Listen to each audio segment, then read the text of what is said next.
जेवणावर ना आता वडापाववर आलाय तरी पण सांगा नाही अरे आता इराण आणि युक्रेन मध्ये जी आता सारखी गॅस भांडण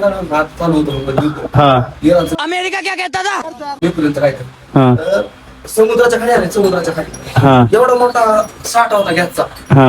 निमा साठा इराण करायचा निमा साठा युक्रेन करायचा आणि दोघांनी एकच टाकी असल्यासारखं इराण काय म्हणला इस्रायल आणि इराण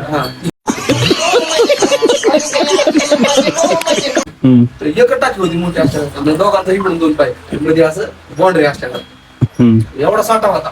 की आयुष्यभर अख्खा ते जग चालत एवढा आयुष्य म्हणजे एवढा साठा पण आता तिथं नाही ना युद्धाच्या वेळेस आता जळ आपल्याला आले की आता सगळं आपल्याला पण ती जळचा गेला साठा सगळा देऊ साठा सगळा जळ गेला तरी पण मोदी अमेरिकेचे तर किती हाल झाले एकात अमेरिकेला हात अगोदरच माघार घ्यायला पाहिजे पण अमेरिकेनं हाताने चव घालून घेतलेला का इराणनी का त्याला नको नको करून सोडलं